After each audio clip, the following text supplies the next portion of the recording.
In Star Wars, the Sith species are considered the most brutal and horrific type of being in the entire galaxy. Through the very creation in the early days of their order and the species, the Sith desired more than anything conflict. They believed that it was through this conflict and the emotions that it brought about that they would achieve the true power of the darkness. We're talking about a species and an order that with the blink of an eye would annihilate billions of people. We've seen this time and time again without the Star Wars history. So what exactly would it take for someone of this order and this species to call another one of their own too brutal and too dangerous? What type of Sith Lord would it take for other Sith Lords to fear them entirely? Today we'll be explaining the story of one such Sith Lord. One Sith Lord that the other members of his race and order would call too brutal. A Sith Lord who those that followed him and those that did not feared him more than death itself, as they were terrified what it would mean to die at his hand. In order to explain this story, we have to travel back to a time before the Sith Order even had the title of Darth. We have to travel back to an era in Sith history before the times of even Darth Bane or Darth Revan. An era before the Jedi or the Sith ever encountered one another, and the Sith Order that we knew today came to pass. An era in Star Wars where the Sith were brutes, and more akin to animals than the philosophical leaders that we know from the more current Star Wars depictions. In today's Star Wars video, we will be exploring the story of Daka Grosh. Daka Grosh is what is considered a pure-blooded Sith Lord, meaning Daka Grosh descended directly from the original Sith Lords, and first ever Sith Lords to ever reside in the Star Wars galaxy. Essentially, he was one of the first Dark Lords that ever lived. Daka Grosh was born into one of the darkest eras of Star Wars history. Daka was born in an era where the Sith Lord King Adus had recently died. King Adus considered the first ever Dark Lord to unite all of the Sith under one mantle. Following this death, the infighting of the Sith became so intense that the very planet that they lived on began to die. The Sith culture were in constant war with themselves. Because of the death of their ruler, every Sith Lord essentially wanted to be king, and known as the Sith Ari. None of the Sith that arose during this time, though, were significantly powerful than any other, meaning that one clear ruler never arose. This fighting continued for hundreds and hundreds of years, until the birth of Daka. The fighting was so intense that the culture of the Sith began to become more and more primitive. The Sith culture that had once thrived under King Adus became more and more primal in nature. Because the homeworld of Korriban became a wasteland, many Sith Lords chose to leave the planet to a nearby moon known as Zyos. Daka, though, was one of these Sith Lords that unfortunately was born on the homeworld of Korriban. Over time, though, Daka emerged as a Sith Lord that many believed could one day become the Sith Ari, and again unite the Sith Order after 20,000 years of conflict, a conflict that did far more to hinder the Sith than to help them. After decades of building up his own power and developing an army of his own, Daka decided to invade the many core cities of Korriban using his intense forces. Daka united an army of Sith Lords never seen until after the time of King Adus. Unfortunately, though, Daka would do far more harm than good. His goals of becoming the Sith Ari were eventually overshadowed, as Daka discovered something over his conquest. Daka became obsessed with taking the lives of his brothers and sisters. He drew more pleasure from death than he ever could as becoming the ruler, and because of this, his conquest did not stop. By the time he finished his first campaign, 2/3 of Korriban bowed to his power, and finally he achieved his goal and was crowned the ruler of the Sith and the new Sith Ari, a feat that had not been accomplished in 20,000 years. But this was not enough. Daka wanted everything. Daka wanted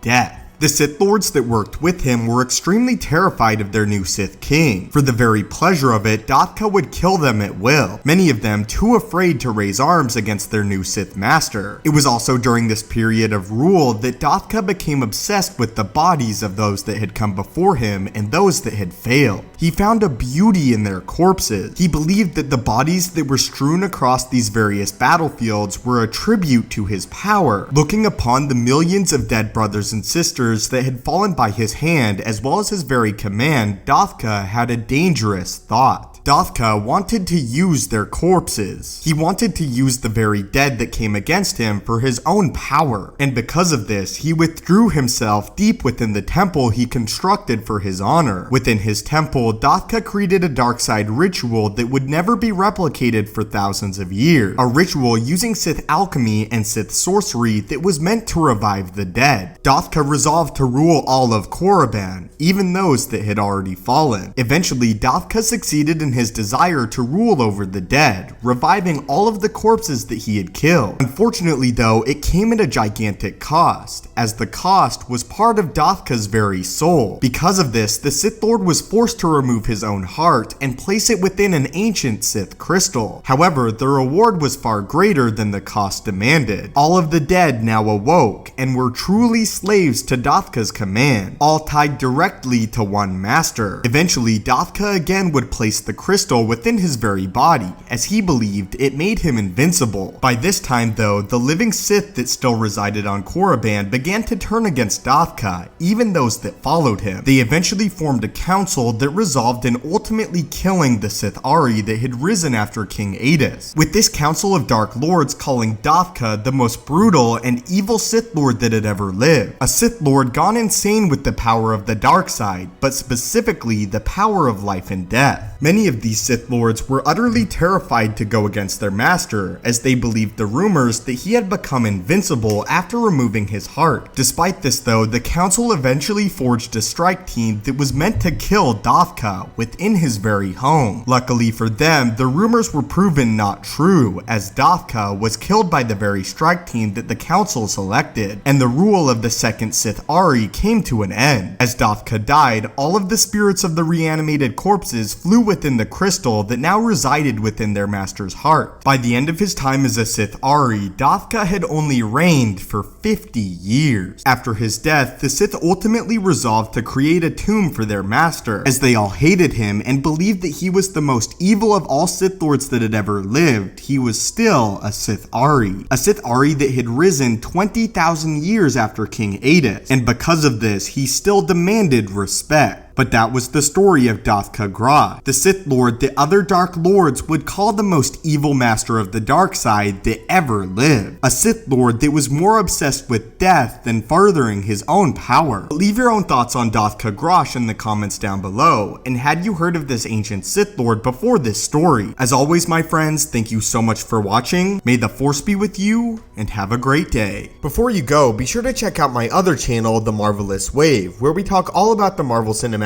Universe, including news, breakdowns, and theories about all upcoming and past Marvel movies. Link to the channel is in the description below. Thank you guys as always so much for watching, may the Force be with you, and have a great day.